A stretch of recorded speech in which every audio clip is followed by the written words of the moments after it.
Imagine packing your whole life into just 2 suitcases, driving for hours until you cross state lines, and realizing your parents don't even notice you're gone. Stick with me through this story, and if it hits you in any way, show some love by subscribing, leaving a like, and sharing it with someone who needs to hear it. My name is Emma Collins. I'm 26 years old, and if I'm honest, I've felt invisible for most of my life. My parents, Margaret and Dennis, have always had eyes for one person only, my older brother. He was the golden boy, the one who could do no wrong. Straight A's, trophies, praise at every family gathering, and then there was me. No matter what I did, it was met with a shrug or a distracted, "That's nice." Growing up in that kind of shadow does something to you. It teaches you to expect nothing, to stop trying for approval you'll never get. But deep down, a part of me still wished they'd see me, really see me. A few months ago, I got a job offer in Colorado. It wasn't just a career move, it was my escape plan. I didn't tell anyone, not because I wanted to be mysterious, but because I wanted to see how long it would take for them to notice I was gone. I packed my things in the middle of the night, loaded my little sedan, and drove away from Illinois without looking back. At first, I thought maybe I'd get a call within a day or two. Even if they didn't care much, surely they'd realize my room was empty, right?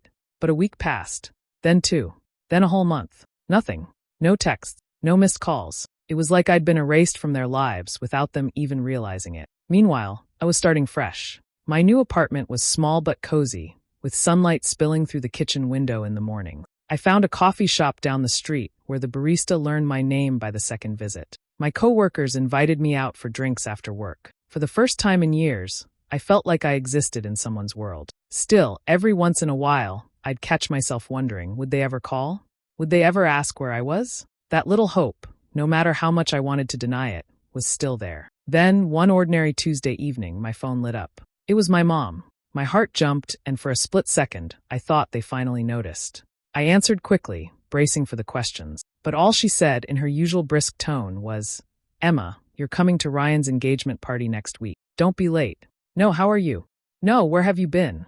Just an order, as if nothing had changed. And in that moment, I realized they hadn't noticed at all. It had been exactly 2 months since I packed up my life and drove to Colorado. 2 months of silence from my parents, as if my absence had gone completely unnoticed. I'd started to think maybe they'd never call at all, that I had truly slipped off their radar forever. Then, one evening, my phone rang. The caller ID made my stomach flip. For a second, I froze. A part of me, the part that still clung to the hope of being wanted, thought maybe she'd noticed. Maybe she'd say she missed me, or at least ask where I'd been. I answered, trying to keep my voice steady. "Hi, Mom." Her tone was brisk, as if she'd just remembered something important on her to-do list. "Emma, you're coming to Ryan's engagement party next week. Don't be late." That was it. No hi. No how are you. No where have you been. It was like I'd just been living around the corner this whole time, ready to drop everything whenever she snapped her fingers. I sat there in silence for a moment, waiting to see if she'd add anything. She didn't. She was already moving on, talking about how many guests were coming, how she'd booked a caterer Ryan liked, how this was such an important moment for the family. Important moment for the family. That phrase burned, because in her mind, family didn't really include me, not in any meaningful way. I'd always been an accessory to the main show, which was Ryan. I could have told her right then. I could have said, "Actually, Mom, I live in Colorado now. I moved 2 months ago, and you didn't even notice." But I didn't. Instead, I said, "Okay, I'll see what I can do." She didn't even question the hesitation in my... Just said, "Good," and hung up. I stared at the phone for a long time after the call ended. The anger was there, simmering, but underneath it was something worse, disappointment. I'd been gone for 62 days, and my own mother's first words to me weren't, "Are you okay?" Or, "Why haven't we heard from you?" They were instructions, orders. That's when I made a quiet decision. I wasn't going to tell them. I wanted to see just how long it would take for them to figure it out. Would they notice when I showed up for the party? Would it even register with them that my life had moved hundreds of miles away? Deep down, I suspected I already knew the answer. They didn't care where I lived, as long as I showed up when Ryan was the star. So I went back to my evening, cooked myself dinner, and laughed bitterly at the thought that I could disappear again for another 2 months, and they probably still wouldn't notice. Some people grow up in homes where love is shared equally, where every child's achievements are celebrated. Mine wasn't like that. From the moment I could understand the world around me, I knew my older brother, Ryan, was the sun in my parents' sky, and I was somewhere in the shadows. Ryan was the golden child, the one with straight A's, shiny sports trophies lined up on his bedroom shelf, and a constant stream of praise from Mom and Dad. If he scored a goal in soccer, we'd go out for ice cream to celebrate. If he aced a math test, Dad would beam with pride and tell everyone at work. Me. When I brought home an art award in 5th grade, Mom glanced at it, said, "That's nice, dear," and went back to helping Ryan with his science project. When I got 2nd place in the spelling bee, Dad told me, "Good job," but then launched into a story about how Ryan had just been voted team captain. It wasn't just school and activities, it was everything. Even family vacations were planned around Ryan's schedule. If he had a sports tournament, we'd go somewhere nearby so he wouldn't miss it. When I asked if we could go to the beach one summer, Mom said, "We can't, sweetie. Ryan's got training camp." It was always like that. My wants and needs were negotiable. His were set in stone. I learned quickly that trying to compete was pointless. The more I pushed for attention, the more invisible I seemed to become. By high school, I'd stopped trying.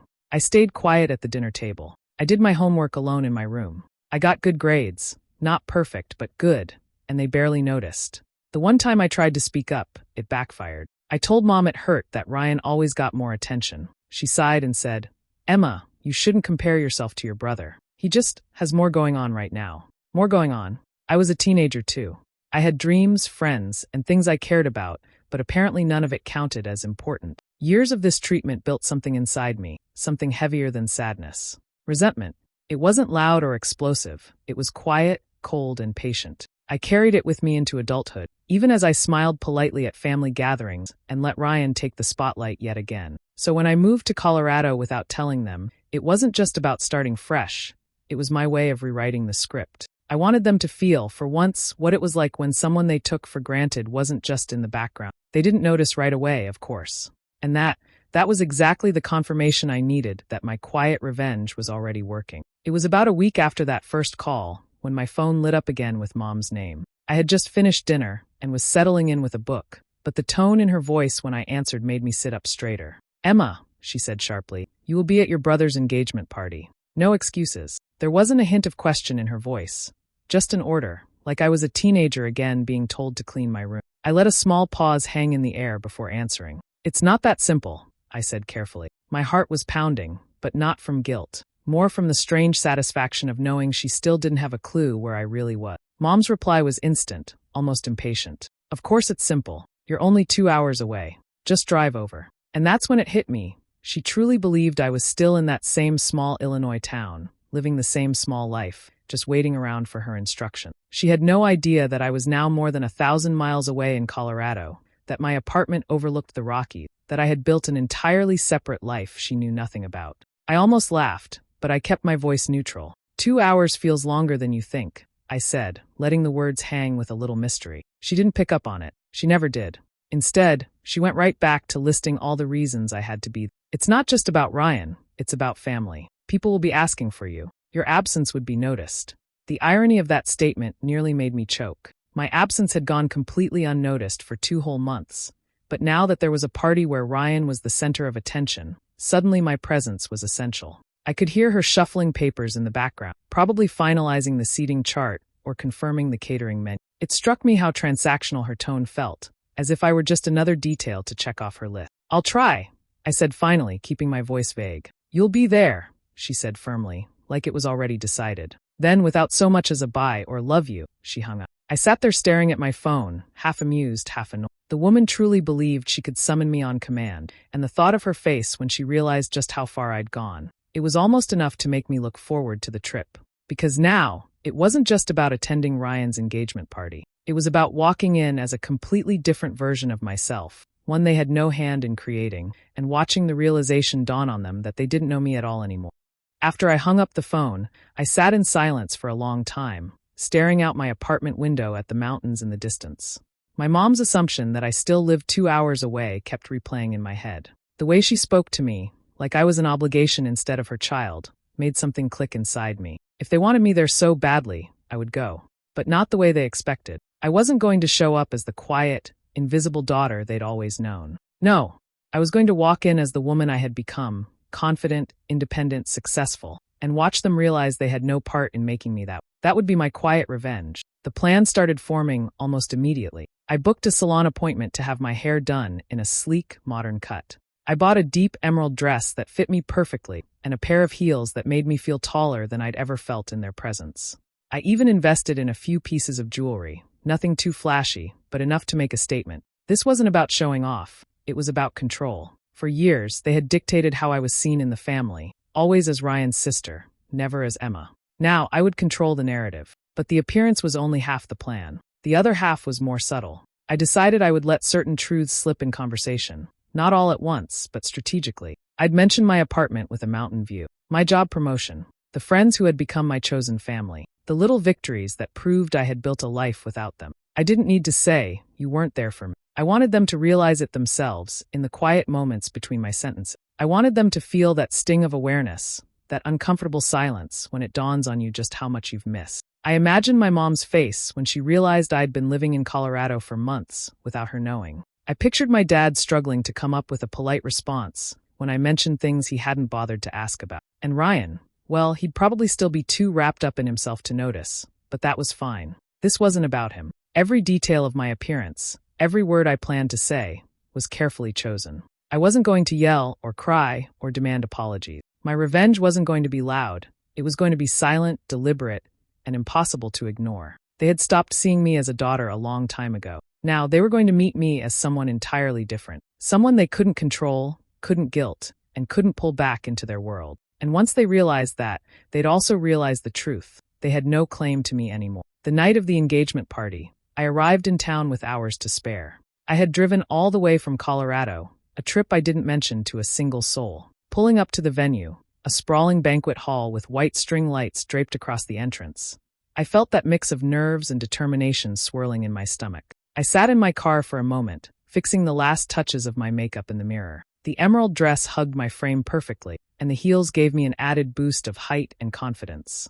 My hair, freshly cut and styled, framed my face in a way that made me look sharper, older, more self-assured. This wasn't the Emma they remembered, and that was exactly the point. When I finally stepped out and walked toward the doors, I could already hear the low hum of music and chatter spilling out. Inside, the party was extravagant. Crystal chandeliers, white tablecloths, gold-trimmed glasses, and waiters gliding around with trays of champagne. I paused in the doorway, letting my eyes adjust and giving people a moment to notice me. It didn't take long. Across the room, a couple of relatives I hadn't seen in years froze mid-conversation. Their eyes widened, scanning me up and down like they weren't quite sure who I was at first. Then came the whispers.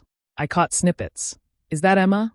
And she looks different." I smiled politely as I walked past them, accepting a flute of champagne from a passing waiter. My posture was straight, my steps deliberate. I wanted every move I made to say, "I am not the same person you remember." Ryan spotted me near the center of the room. His eyes flickered with brief surprise, and he gave me a quick hug. "Hey, you made it," he said, already glancing over his shoulder toward a group of friends waiting for him. Before I could respond, he was gone, off to be the star of the night. And then I saw her. My mother was standing near one of the decorated tables, talking to a group of guests. When her eyes landed on me, her expression faltered for just a second. It wasn't joy or pride, it was irritation. The faint narrowing of her eyes told me she didn't like being caught off guard. She recovered quickly, smoothing her features into a polite smile as I approached. But I'd seen it. That split second where she realized I had walked in looking like someone who didn't need her approval. As the evening went on, I could feel the stares. Some were curious, others envious, but all of them noticed. I made my rounds slowly, greeting relatives, exchanging small talk, and letting pieces of my new life slip into the conversation. Every word was calculated, every smile deliberate. I wasn't here to fit back into their picture. I was here to show them they were no longer in mine.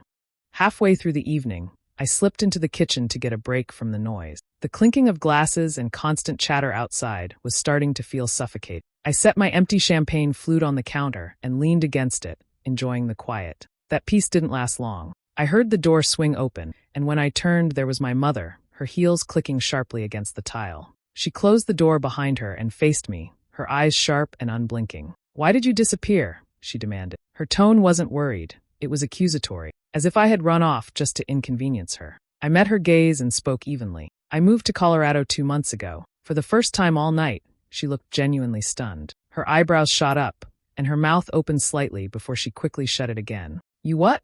she asked, her voice lower but edged with disbelief. "I moved," I repeated, keeping my tone calm, almost casual. Packed my things, drove out there, and started over. I watched her work to collect herself. The shock on her face hardened into irritation. "So you didn't think to tell us? Your father and I had no idea where you were. Do you have any idea how selfish that is?" "Selfish?" That word almost made me laugh. I thought of all the birthdays they'd barely acknowledged, the countless times my needs had been pushed aside for Ryan's, the 2 months they hadn't even noticed I was gone. I didn't think it would matter, I said plainly. And clearly it didn't. You didn't call, you didn't check in.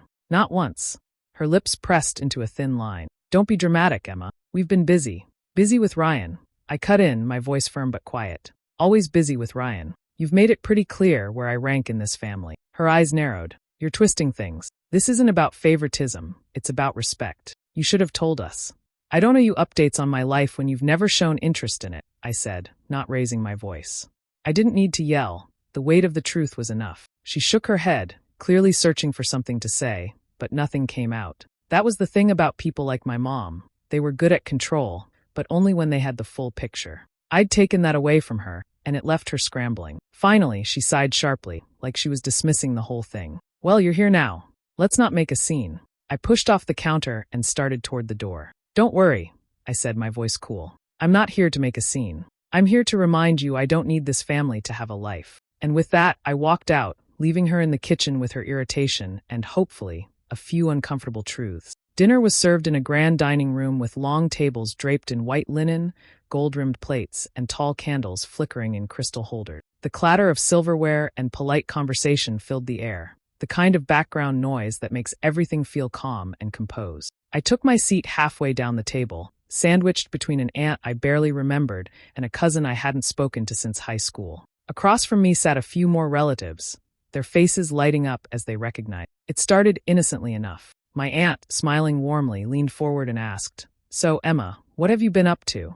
I feel like I haven't seen you in forever." I could feel my mother's eyes flick toward me from several seats away. This was it, the opening I'd been waiting for. I set down my fork, smiled, and said, "Well, I actually moved to Colorado a couple of months ago. Got a new job, a nice apartment with a mountain view. It's been amazing." There were murmurs around the table. A few people nodded, clearly impressed. My cousin asked, "Wow, Colorado? That's a big move. Did your parents help you with it?"